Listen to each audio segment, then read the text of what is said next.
Life in the Bavarian forest was boring. The big event was me and Ronnie Rabbit watching a leaf fall down. A leaf! I saw a leaf! Hey. Then one day I discovered Hofmeister Lager with a picture of my grandpa on it. It had a cool cut on the back of the throat that was so good I decided to leave the forest. And so I found companionship. Trouble 20 bought to finish you to chalk. I found the left-hand screw to kiss onto the pink. I found more companionship, but most of all, I found Hofmeister on draft. The moral is, if you want poetry, stand and stare. But if you want great lager, follow the bear. Hey. Hofmeister, a great lager, follow the bear.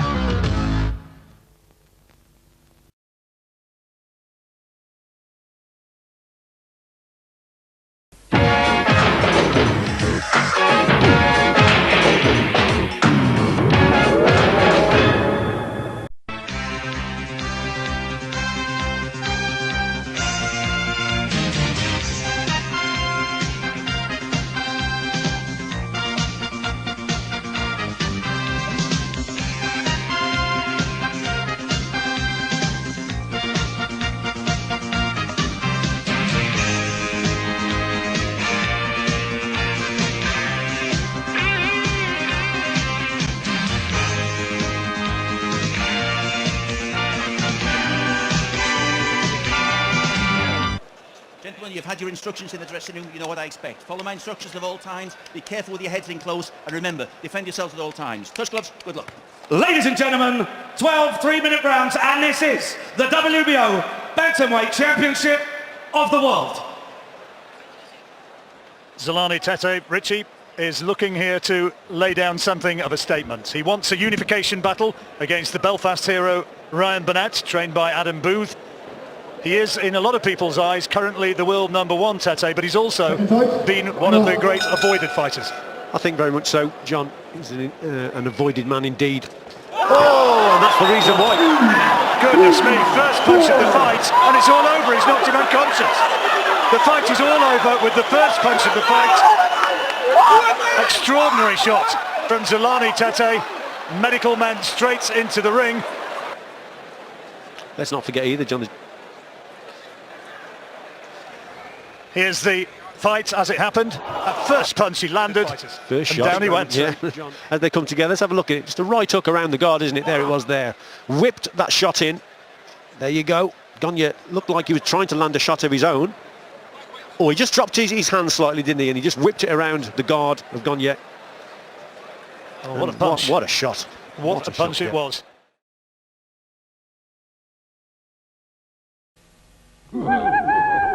One of our monsters has dared the others to spend a night in haunted wood.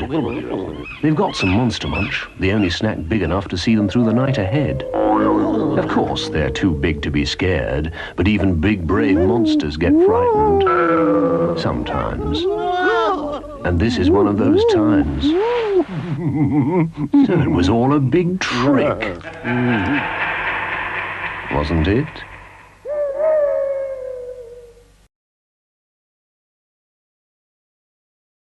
And now, ladies and gentlemen, from Foxwoods Resort Casino here in Southeast Connecticut, let's get ready to rumble! 12 rounds of boxing for the WBO Junior Welterweight Championship of the World. When the bell rings, the man in charge of the action, referee, working for the 40th time in a world title bout, Steve Smoger. Introducing first, fighting out of the red corner. He's wearing the turquoise trunks with purple trim. Weighs in at 138 pounds. From Fall River, Massachusetts, he brings a professional record of 20 victories with 9 KOs.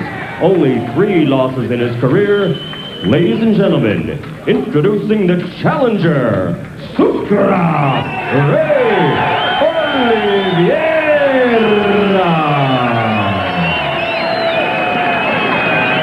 And his opponent across the ring, fighting out of the blue corner, wearing the black trunks with light blue trim, weighing 138 1/2 pounds.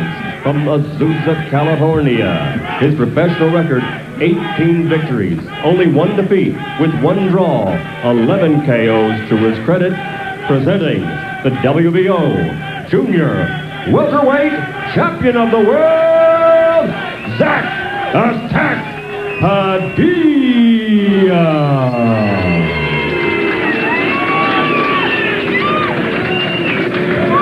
All right, gentlemen, you were given your instructions at the weigh-in. Obey my commands at all times. Respect the bell at all times, and above all, protect yourself at all times. Touch him up and let's go. God bless, bud.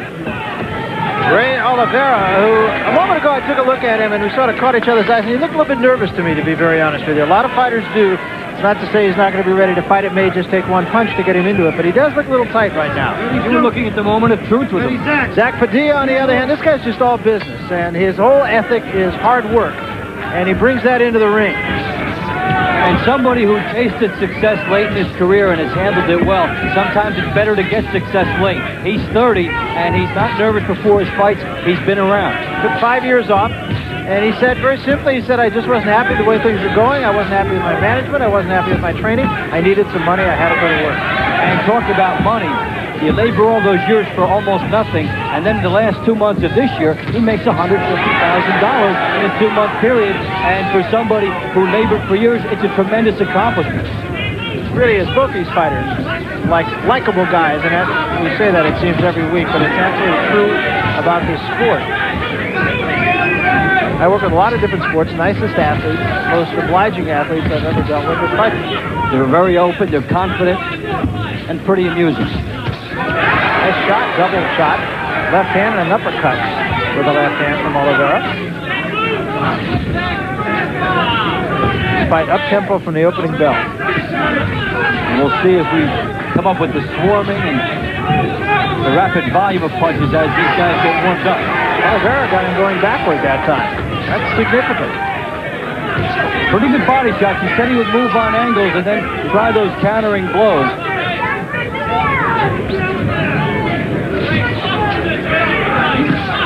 Ray Oliveira is a guy who just one day dedicated himself to boxing. Always has had the talent, hasn't always put the time in that the sport requires. However, I think it was probably after the loss to Artemiev, he thought that was a fight that he should have won. He got himself back in the gym. He's not been out of shape since then. And he figured he could do a little more in those losses. And they're real barometers of your ability and your willingness to stay with the sport. Tough losses back to back, and he made them more to his advantage. And then the win over Tracy Spann propelled his career in a different direction, totally. If you're talking about how Padilla is just constant motion in the ring, in his championship fight with Gonzalez, combined 2,400 punches. That's why the lower weight fighters create such excitement in boxing. Padilla got there with the right hand. It's going to be a very difficult fight to score. You could tell already just by how the first round has gone. And Padilla trying to sharpshoot with the jab and Oliveira trying to counter. Territorially, this round has belonged to Padilla, but Oliveira has had some striking moments, too. Good right hand from Padilla.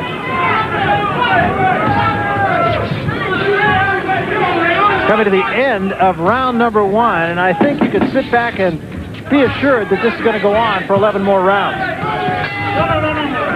John, how you doing? 175 punches combined for these two. I suspect the pace will pick up even more, David. Yeah, they were just warming up in that round for 175. Here are the numbers in the first round, and Oliveira did his part. 10 more punches landed than Padilla. Nice combination by Oliveira. Quick hands on the inside. What he's got to do is take advantage of those opportunities. Left himself for the left hand, and Padilla obliged him. Oliveira doing something here in the second round. Fighters must, when they make their opponents miss, you have to come back and make them pay. And on the inside, he did nail Padilla a couple times after making Padilla miss. Both men got there. And we talked about this fight being a fight of attrition. Who has the most left? And it really is starting out as though that is going to be the bottom line. And Padilla doing nice work getting Oliveira to snap back. And of course, the crowd is going to react every time Oliveira scores. They'll applaud at the rumor of a punch.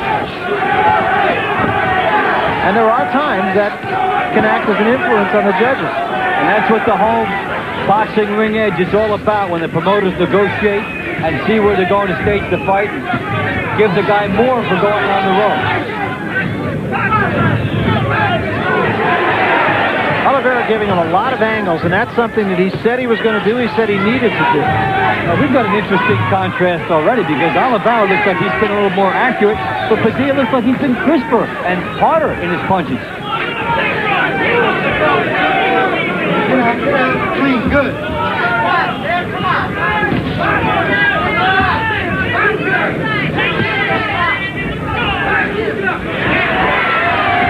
Oliveira just bouncing right off the ropes, not letting himself be caught there. Padilla continuing to jab and trying to move forward.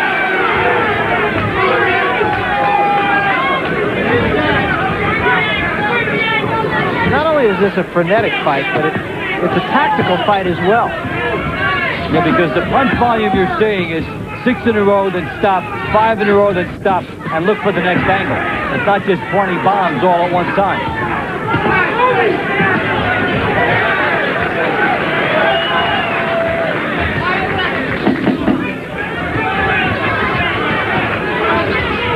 Coming to the end of round number 2, and it has been an extremely close fight so far. But it reminds the top. And Oliveira on the inside after being forced back by Padilla. Doing some nice work at the end of round 2.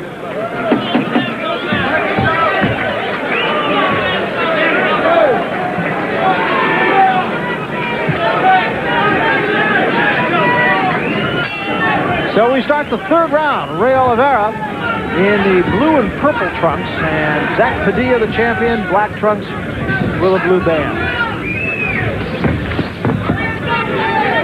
The numbers in the second round, and the pace is right up there as we expected it might be. Padilla throwing more, landing 2 more. Very close round. And the numbers indicative of how close that round really was. I think Padilla moving Oliveira back, and that's when he's managed to unload his best.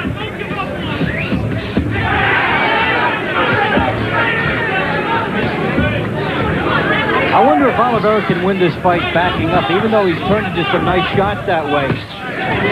You lose a lot of time, a lot of punching time when you're on the retreat. But some judges just hate that. What does impress me, though, about what Oliveira is doing is he's really giving him a lot of different looks. And that's something that Roger Mayweather didn't do, Gonzalez didn't do. He just tried to battle him. Right, he's not going to let Padilla be a straight-ahead slugger.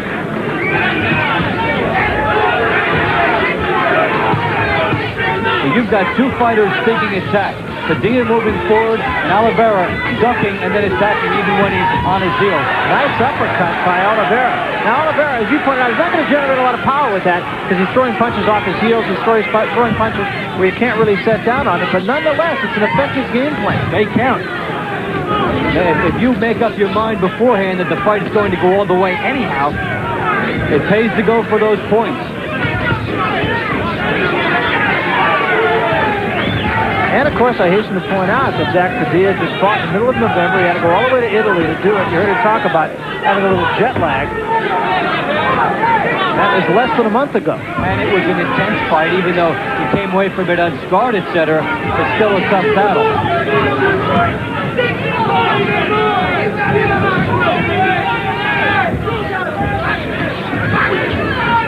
We've got an excellent battle of jabs here.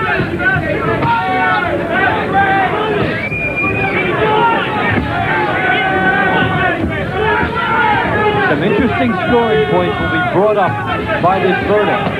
1, effective aggression. Is Padilla winning when he's coming forward, or is Oliveira doing the best work while moving laterally? And 2, can a fighter win when he's backing up? Oliveira seems to think that he can. He's using his weapons effectively here. Well, I think the fact is he's not backing up as a defensive posture. He's backing up and then turning into it.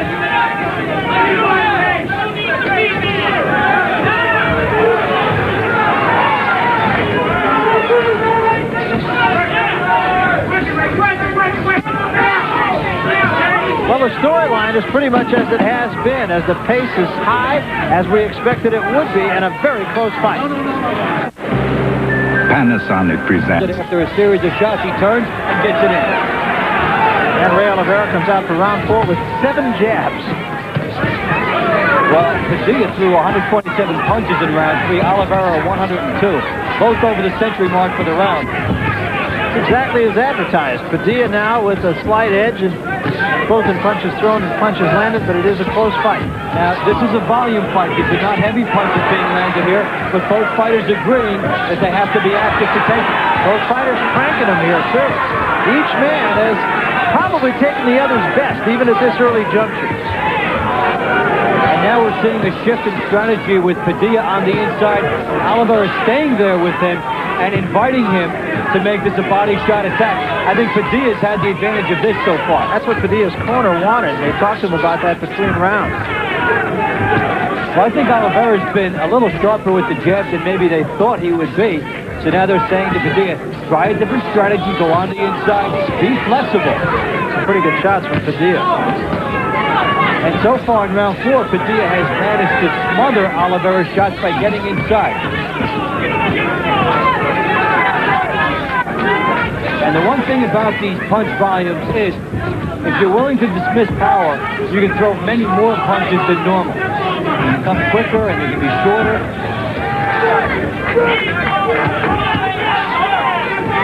Now, Padilla is leaving himself open for a counter right when he leads with that looping uppercut as he walks in.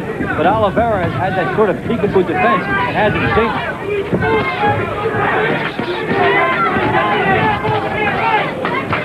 And again, big numbers of punches here in the 4th round, headed for the 1-minute mark. And for the first time in this fight, we're seeing the attrition that we talked about at the top of the broadcast. This is the most lopsided round of the fight. This is a guts down in the trenches kind of a round.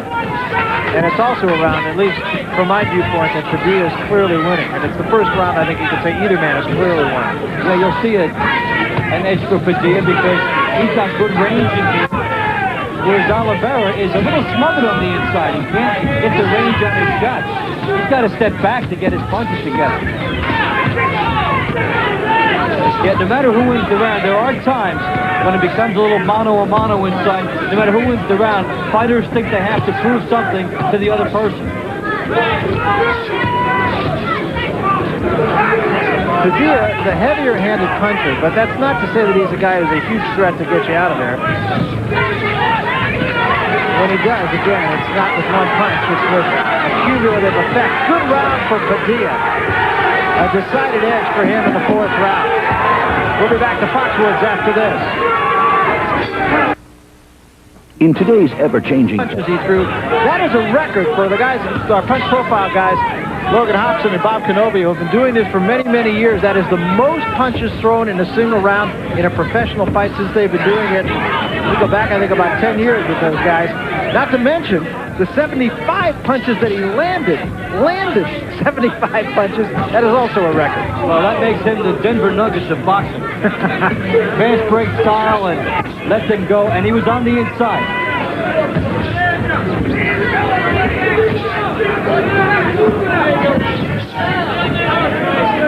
And in Oliveira's corner, they were saying, you got to fight. You got to fight. And Oliveira's doing everything he can.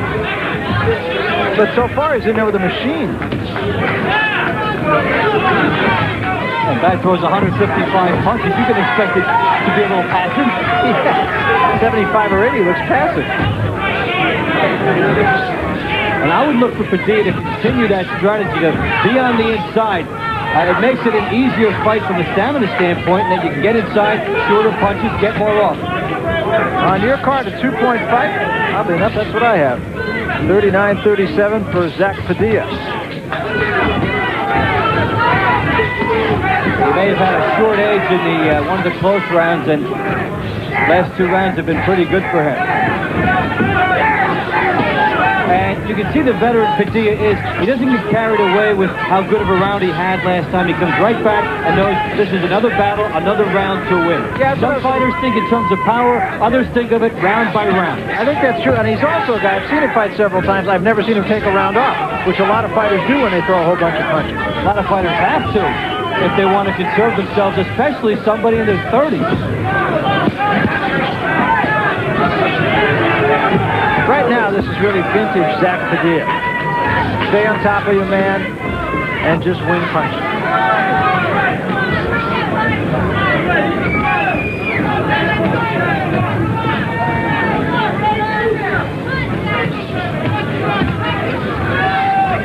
And Padilla continues to do what got him here. Swarm on the inside, keep the punch volume going, not waste a second. Just judging from what I've seen so far, I'd say his numbers probably dropped down to 100 or so in this round. He's flagging. Yeah. You knew he couldn't keep it up. And he's just doing it with basic infighting here. Nothing fancy about it. You can throw a lot of punches if you make sure that you're in position to all the time and just be fairly aggressive. And at the same time, though, he's not careless. You know, oftentimes when you see him get on the inside, he doesn't just duck in there or jump in there. He's coming in usually behind a jab, came in behind a hook that time. But generally speaking, he'll get in behind a jab. At the very least, he'll show the man the jab. We're going to take you into Oliveira's corner. Good, fast. Look, stay boxing like that, all right? Yep. Just take it off on him. He gets one shot at you, come back with two. Okay. All right, and move. I don't want you slugging with this guy, all right? Stay away. Stay to your right. Okay? Yep. Stay to your right, baby. Next. Breathe, baby. Breathe. Breathe. Look at his wings. Forward. Okay, baby? All right, baby. Come on. You got to work. Stay in the middle. Okay. Work your combinations and work his belly. Yep. And then step out. Don't keep going ahead on him. Okay. All right, baby? Yep. Let the tools use them. Okay.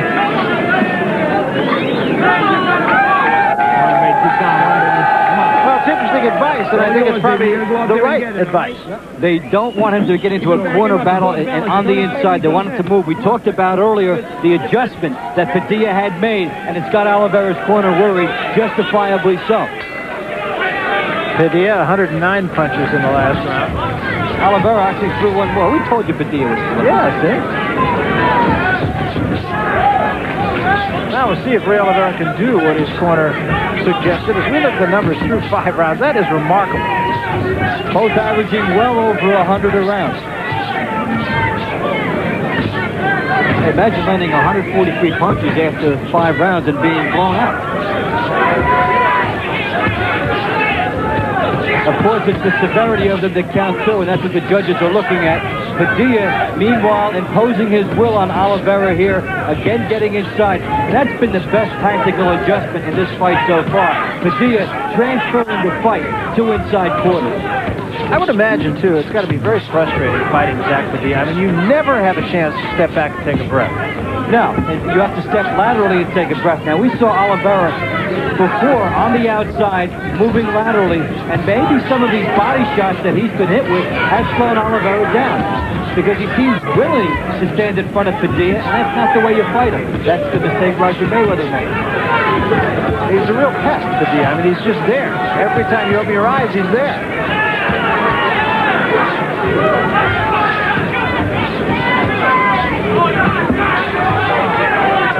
And again, you have to point out these are not careless punches by Padilla.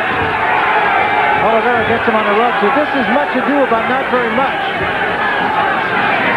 Well, Padilla is turning into his punches on the inside. That's why he can continue to throw them and maintain his balance. When a fighter is turning, he stays squared up and can keep the hands moving. When a fighter tries to throw big shots, he gets off balance and then has to reload. And in this case, I assure you, Padilla is on the ropes because he wants to be, not because Oliveira is pinning him there. Still, I'm surprised he would let himself go on the ropes here when being on the inside has worked so well. But he's getting the best of it. Well, maybe he is and maybe he's not. Oliveira at least has room here. Oliveira can step back. Now Oliveira is, now Padilla gets off the ropes. I believe he was there by choice for a while, but Oliveira did stick him a couple of times. Some hard punches being thrown in this round, and again, huge numbers. Oliveira trying to tie Padilla up without being detected and then land a quick shot. It's going to be huge numbers in this round, too, I feel, for both men.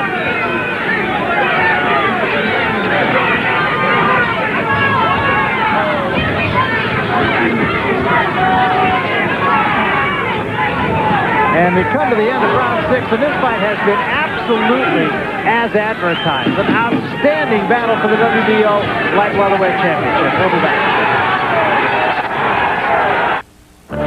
Skills. Here's your answer. A sizzling left hook by Oliveira. That was the good news for Ray Oliveira. The bad news is Zach Padilla just keeps on breaking records. 179 punches he threw in that round.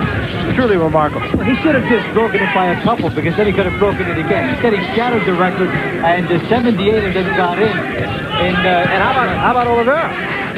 Yeah, he threw a lot of punches. 146. Well, then they set a record for punches thrown in around between the two of them. Over 300 punches, 310 punches. Hey, we got 44%. That's not good. Well, it has been a good, gruesome battle of attrition on the inside. Well, clearly this fight, we talked about this at the very beginning, this is going to be a fight of who has what left. And Padilla hopes that he doesn't punch himself out with those big, round... Because Oliveira is also bringing the big punch volume out of him by being there, a good target, and matching. Now, these are fighters in a rhythm. One guy throws, the other guy throws. There's no dead time, so they're picking each other up. They're like two runners who force each other along. And it's going to be who has what down the stretch. Exactly.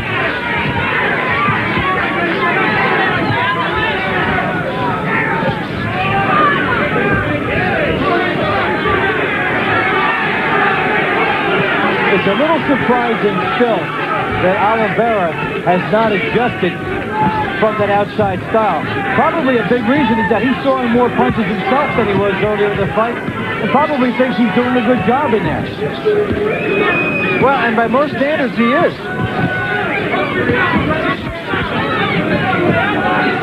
And he went inside, his punch volume went up 50%. Ordinarily, he would be happy with the adjustments, but Padilla's went up nearly 100%. Padilla is starting to slap with his punches, just ever so slightly.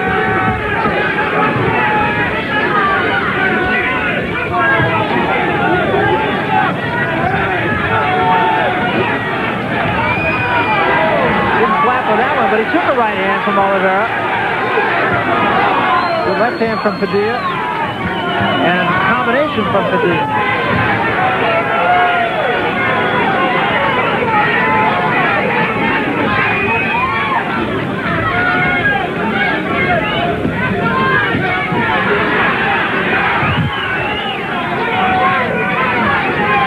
Well, he might be slapping, but he's still throwing. Yeah, no, he hasn't slapped in the last minute or so. A couple times earlier in the round.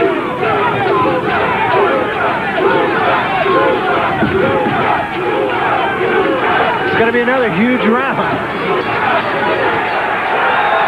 Unbelievable. Unbelievable. What a terrific fight.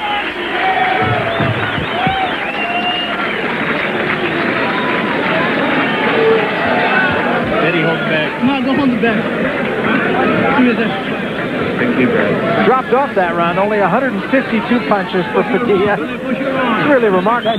That's his third round over 150 in this fight. All I know is he went into this fight with a 32-inch sleeve, and he's going to come out with a 34.5. And look at those punch totals, 1724, 2400, the record that he had with Gonzalez. That's certainly in jeopardy.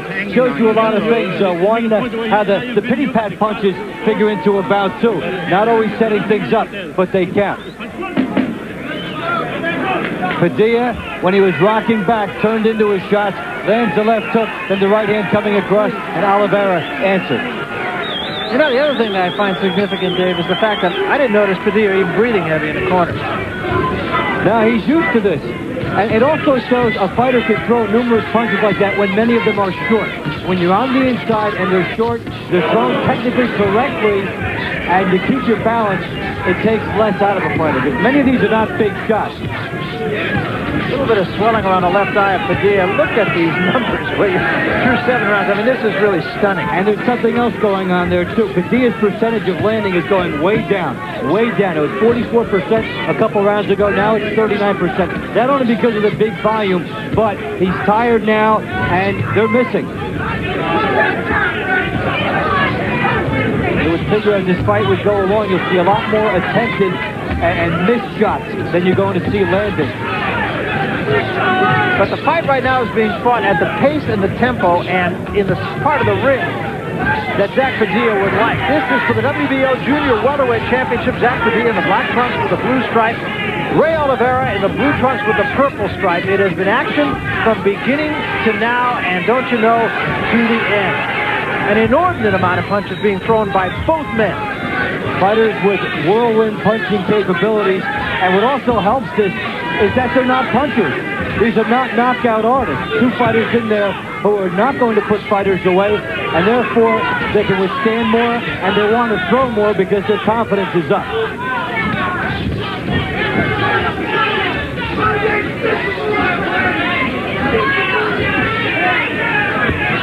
The big bangers are watching this show and saying, well, sure, I would have had him out by now. I was just going to, George Foreman has thrown this many punches in his career.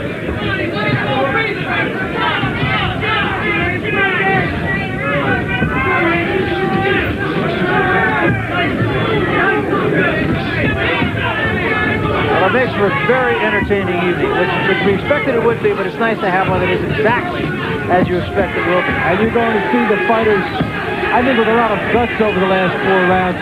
As they get fatigued, technique may slip by a little bit, but the crowd reaction, keeping the fast pace of the fight, and what's at stake will keep it an intense battle. I have to say, though, that I don't really notice that either man is perceptibly tired right now. No, they're not showing it from the mouthpieces. They're showing it from their arms with their misses more.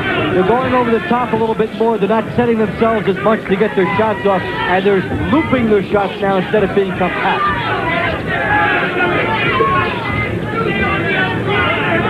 Headed for the end of round number 8. This will also, I feel, be a round that I'm guessing about 210 between the two of them. How's that? All of a sudden I'm making predictions on how many punches. Are you sure you're not counting? 210, 211. End of round 8. We'll be back. Took game, ducks underneath, and lands it solidly. Well, I was wrong by 30 punches. 240 punches thrown between these two. Well, you missed the first 10 seconds of the round. That must have been it. The bottom line, however, is who's winning the fight, and I have Padilla having won the last 6 rounds. He's very comfortably ahead here. On the inside, the adjustment has been a significant one for him. Either fighter has been close to being down. We haven't had cuts.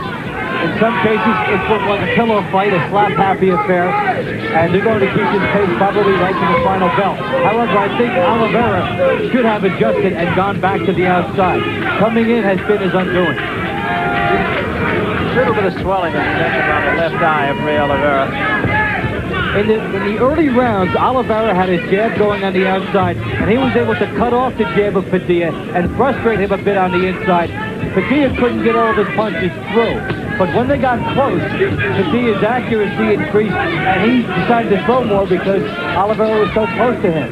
Take a look at your card, and you have a 4-point fight. I have a 6-point fight. 78-74 for Padilla.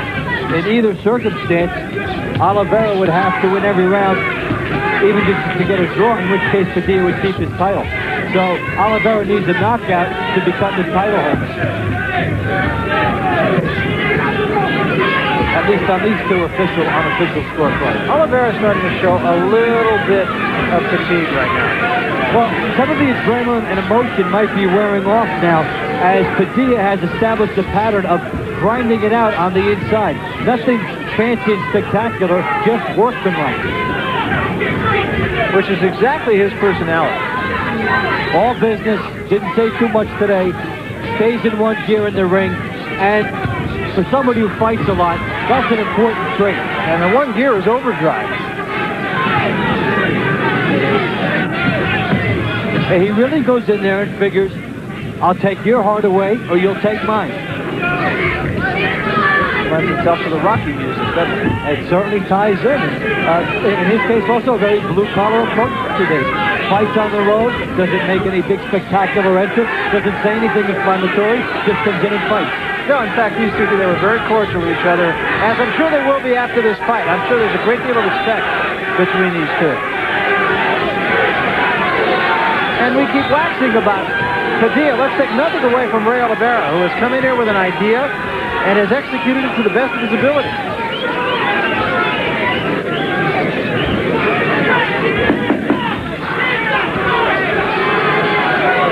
And again, they finish this round wailing at each other in the corner. We'll be back. And a reminder, the NFL coming your way here on ESPN this Sunday night. It'll be the Philadelphia Eagles and the Indianapolis Colts. Eagles had hoped to have Randall Cunningham. Doctor said, I don't think so, not quite yet. Eagles and the Colts, 8 o'clock Sunday right here on ESPN. And Zach Padilla in close. A short chopping left hook. It was easy to throw from that distance. So we start the 10th round. We're going 12. This is for the WBO Light Welterweight Junior Welterweight Championship. Here are the numbers. Both over 1,000 through 9. Punch profile guys wearing their little fingers to the bone, which means the Gonzalez record should fall this round. Maybe we've got a shot for 3,000 here. Almost. Really remarkable. And Padilla continuing to grind. He's made the best tactical adjustments in this fight.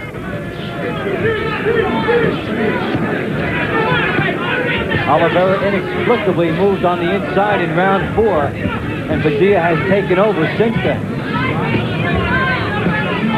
And it's surprising to see the guy's not a big knockout puncher, that he goes to the inside and stays there. When it doesn't work, go back outside, because boxing skills is what caused the big record.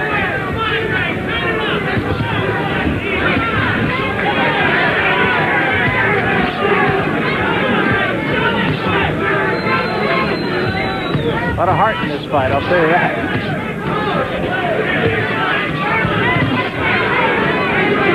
Two fighters who really have been given a second chance in their careers, appreciate their role in boxing more now than before, and they're in excellent shape and give honest efforts. Like we said in the beginning of the telecast, where were these guys a year ago? And 1 year later, they've exploded on the scene and made opportunities for themselves. Padilla has had a James Toney type of emergence this year. And what you're seeing tonight is just what he is and what he's all about. And also the type of style that enables a fighter to go on the road and win.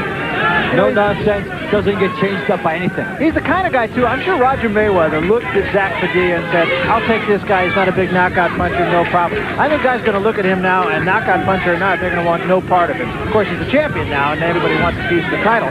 But were it not for the championship being involved, I think people would avoid him now. Oh, he'd lose more fights than he would pick up off an effort like this.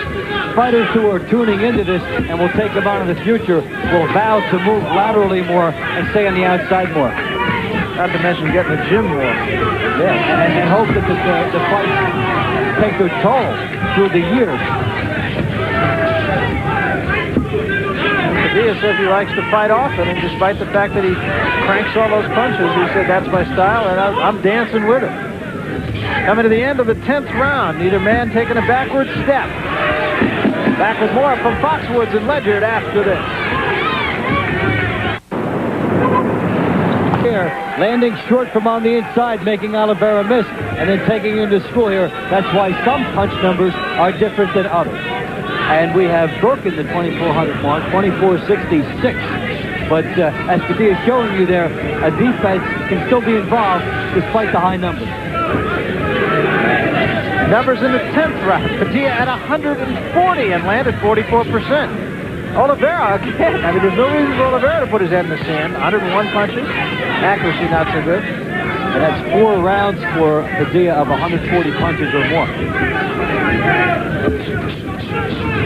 Record-breaking night here at Foxwood.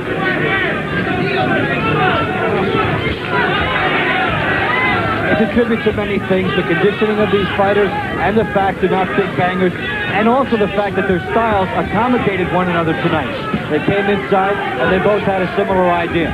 Oliveira wanted us to wish a happy birthday to his daughter, Tanya, one of 5 children that he has, and he is one of 17 children. He told us today, when it came to the dinner table, if you didn't throw a good right hand, you didn't eat. And he said the toughest people in the family were his 5 sisters. That eye of Oliveira is swollen nearly shut now.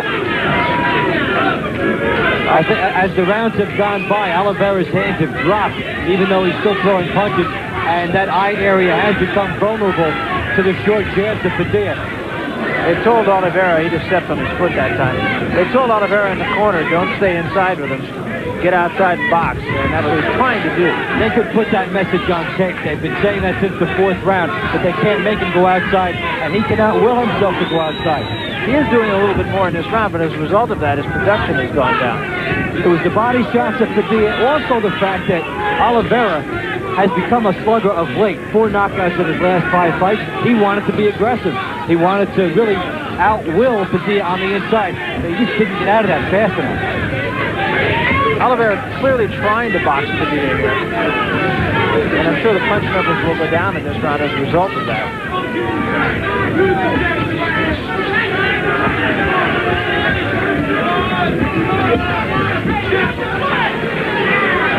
Now he's making Padilla, or rather, Oliveira's making Padilla follow. But you see that lead scooping right hand by Oliveira over the top. His hands feel like bricks right now after all these punches.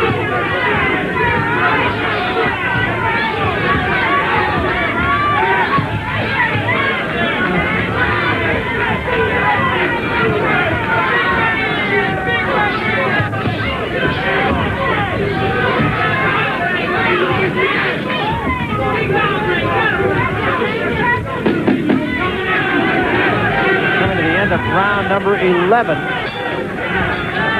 And again, they touch gloves at the end of the round. Into the corner we go of Ray Oliveira. How do you feel? Good. Good. You got 3 more minutes, baby. Yep. All right? 3 more minutes. All right? You got to work. You can't let him come to you at all. 3 hard ones, right? All right? Okay. Put your combinations together. He's tired, too, all right? Okay. You got to take it from the champion. You got to take it away from him. These 3 rims are yours. All right? Next one. Last one. Come on, baby. Last one. And in Zach Padilla's corner, not too much concern and not too much heavy breathing either. Come on, boy. This is it. You got to win this last round. What time to fight everything you have. Punch Mayweather and Gonzalo. Punch that way. You're not punching it at all. You're just stopping the guy. You're not punching. There's a man who's not watching the same fight that we are. He said you're not punching. I can't believe that.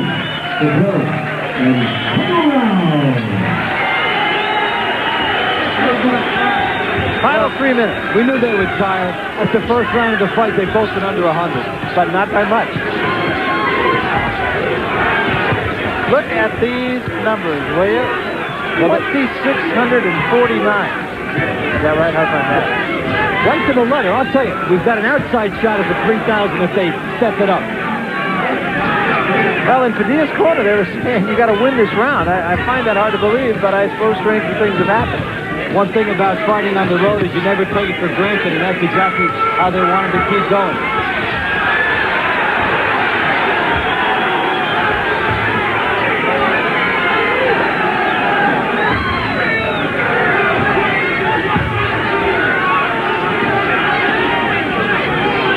Carbon copy of so many rounds before, leaning on the inside and just wailing away.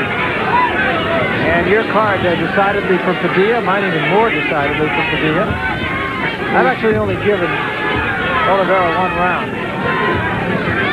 Although you could make a case for a couple of others early in the fight. Padilla has shown no attrition from his fight in Italy.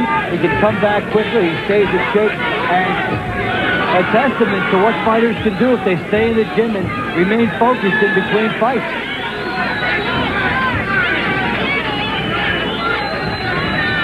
Zach Padilla has made hay in the last 2 months of the year, and with the effort he's given tonight, you can't think of anybody who deserves it more. Well, he said what he has to do is stay away from the donuts and the coffee and desserts, and he said, you know, I want to get this fight in before the holidays.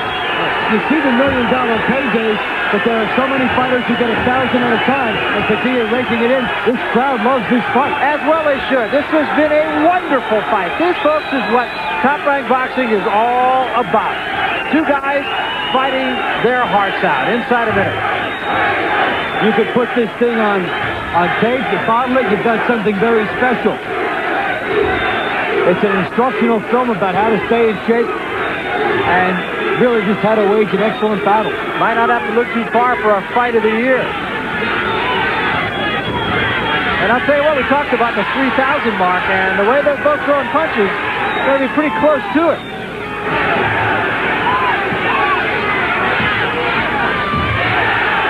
How do we just let the crowd bring these two home?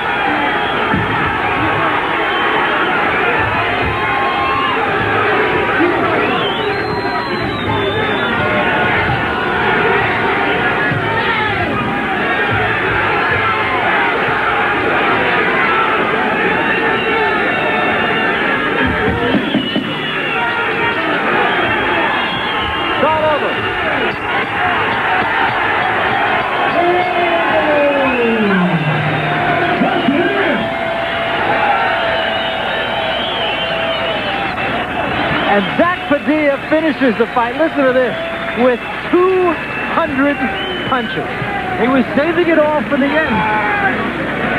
Unbelievable. Well, that gives the 3,000 a practical certainty, and that's 4 rounds in this fight. Zach Padilla had more than 150 punches. An excellent performance by both fighters, and Oliveira was very game. He went for it on his home turf tonight.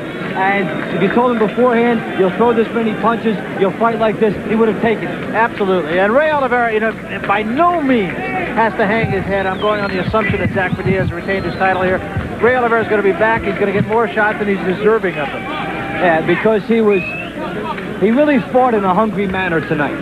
He tried to take the title away, figured you've got to wrest it away from the champion in convincing style. I think the mistake he made of getting inside cost him dearly in this fight. But here we go. After all the precincts are in, we've got it. Bring it up. 3,020.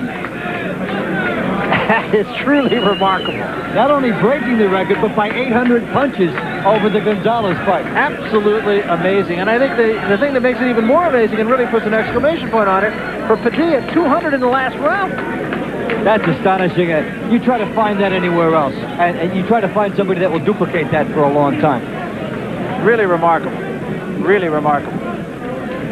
But a reminder that as soon as we get the decision here, Sports Center with Steve Levy and Craig. Meanwhile, let's find out who won this one. Here's Michael Buffer. Mike? Ladies and gentlemen, here at Foxwoods Resort Casino in southeastern Connecticut, we go to the scorecards. Before I give the official scoring, I've just been told that in the history of CompuBox keeping statistics, this fight had over 3,000 punches thrown, an all-time record in the history of keeping the punch stats. We go to the scorecards. Ruben Garcia scores about 118 to 110. Ismael Fernandez scores at 116 to 113. And Nelson Vasquez scores at 117 to 112 for the winner. And still champion, the Zacatau, Zach Padilla. A remarkable performance by the champion, and the same could be said for the challenger. Zach Padilla retains his championship over Ray Oliveira. You'll see them both again, I promise you.